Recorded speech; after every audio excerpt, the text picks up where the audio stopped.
ஸ்ரீ குருப்பியோ நம. ஸ்ரீ மகாபிரிவாச்சரணம். இன்னைக்கு தெய்வத்தின் குரல் பாகம் 3ல் கவிச்சாதுரியம் என்ற தலைப்பில் பெரியவா சொல்கிறத மேலே வாசிக்கிறேன். இது பக்கம் 941 ஆரம்பிக்கிறது. தேகி தேகி தேகி என்று போய்கொண்டிருந்தவர்கள் மத்தியம புருஷ வாக்கியத்தை சொன்னவர்கள்.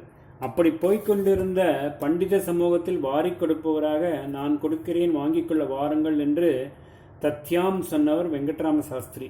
உத்தம புருஷ வாக்கியத்தை சொன்னவர் இவர்தான். அவரவர் சொன்ன வார்த்தைக்கு கிராமர்படி இருக்கிற பேரே அவரவருடைய குணத்தையும் காட்டுவதாக இருக்கிறது என்பதை வைத்து இந்த ஸ்லோகம் சமத்காரமாக செய்யப்பட்டிருக்கிறது.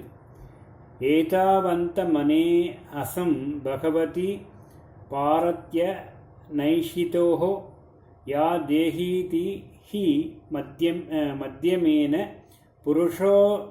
புருஷனோத்யந்த கின்னா சதி ஸ்ரீமத் வெங்கடராம நாமக சுதி தௌரயோ மாசாத்யசா தத்யாமித்யது நோத்தமேன புருஷோன்னந்தமா விந்ததி. ஏதாவந்தம் அநேஹசம் பகவதி பாரதி அனேட்சித் அஹோ யா தேஹி ஹி மத்தியமேன புருஷேன அத்யந்தி கின்னா சதி ஸ்ரீமத் வெங்கடராம நாமக சுதி தௌரயம் ஆசாத்யசா தத்யாம் இதி அதுனா உத்தமேன புருஷேன ஆனந்தம் ஆவிந்ததி.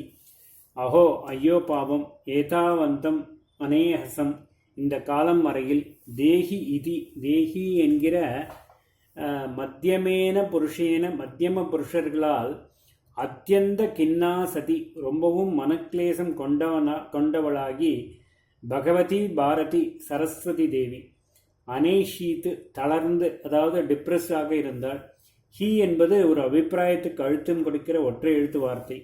அதுனா இப்பொழுது ஸ்ரீமத் வெங்கடராம மரியாதை குகந்த வெங்கட்ராமர் என்னும் நாமக பெயர் கொண்ட சுதி சத் வித்வானை தௌரையேயும் சரஸ்வதியானவள் தன்னை தாங்கும் ஆசிரியமாக ஆசாத்யசா அடைந்து தத்யாம் விதி தத்யாம் என்கின்ற உத்தமேன புருஷேன உத்தம புருஷனால் ஆனந்தத்தை ஆவிந்ததி அனுபவிக்கிறாள். திரிபுர சம்ஹார ஸ்லோகம். நாலீகாசனம் ஈஸ்வரः சிகரிணாம் தத் கந்தரோத்தாயினோ கந்தர்வாக புனர் ஏதத் அத்வ பதிகௌ சக்ரே ச தத் தாரகः பத்ரீ தத் பிரபு வைரிணாம் பரிப்ளுடோ ஜீவாய யஸ்வா பவத் ஜீவான் தேவ சதாம் ரிபுக்ஷய விதோ தேவாய தஸ்மை நமஹ. இப்படியாக பரமேஸ்வர அம்சமான அப்பைய தீட்சிதர் பரமேஸ்வரனின் திரிபுர சம்ஹாரத்தை பற்றி ஸ்லோகம் செய்திருக்கிறார். என்ன அர்த்தம் என்றால், ஜீவாவின் சிஷ்யர்களுடைய விரோதிகளின் சம்ஹாரத்தின் போது எந்த தேவனுக்கு சிகரங்களின் ஈஸ்வரன் நாலீகாசனமாகவும் அதன் நாலீகாசனத்தின் கண்டத்திலிருந்து வெளிவந்தவை கந்தர்வர்களாகவும் அவர்களுடைய அதாவது கந்தர்வர்களுடைய மார்க்கத்தில் செல்லும் 2 யாத்ரீகர்கள் சக்கரமாகவும் அதை அதாவது சக்கரத்தை திறக்கிறவர் பத்ரியாகவும் அந்த பத்ரிக்கு பிரபுவின் சத்துருக்களுடைய தலைவன் ஜீவாவாகவும் பயனாயிற்றோ அந்த தேவனுக்கு நமஸ்காரம் என்று அர்த்தம். அர்த்தமாவது ஒரு அர்த்தமும் ஆகவே இல்லையே. ஜீவாவாவது நாலிகாசனமாவது பத்ரியாவது ஒன்றுக்கொன்று என்ன சம்பந்தம்?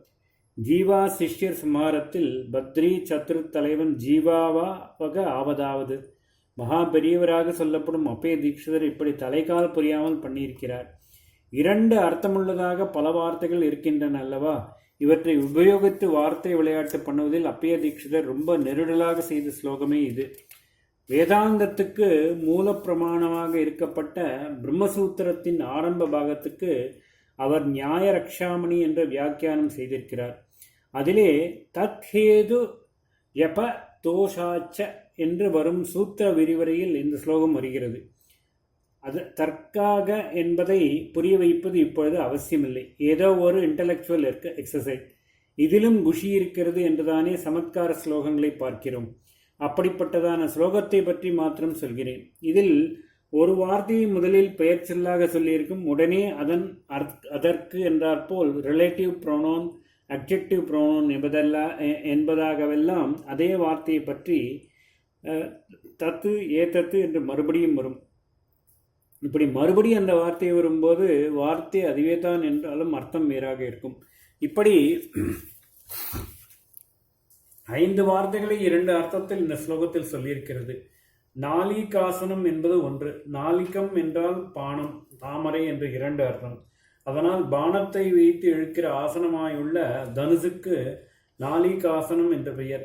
தாமரையில் உட்கார்ந்திருக்கும் பிரம்மாவுக்கும் நாளிகாசனர் என்று பெயர். கந்தர்வ என்பது 2வது வார்த்தை. அதற்கு தேவஜாதியான கந்தர்வர் என்பதோடு குதிரை என்றும் ஒரு அர்த்தம். சக்கரம் என்பது 3வதாக வார்த்தை. அது தேர் சக்கரத்தையும் இன்னொன்று அர்த்தத்தில் விஷ்ணுவின் கையிலுள்ள சக்கராதியத்தையும் குறிக்கும். 4வது வார்த்தை பத்ரி என்பது. இதற்கு பானம் என்றும் பக்ஷி என்றும் 2 அர்த்தம். 2 அர்த்தமுள்ள 5வது வார்த்தை ஜீவா என்பது. 4 ஜீவா என்ற பெயர். தேவகுருவான பிரகஸ்பதிக்கும் ஜீவா என்று ஒரு பெயர். ஓம் ஸ்ரீ குருப்யோ நமः. ஓம் ஸ்ரீ குருப்யோ நமः. ஓம் ஸ்ரீ மகாபரிவாஜனம் மகாபரிவாஜனம் மகாபரிவாஜனம்.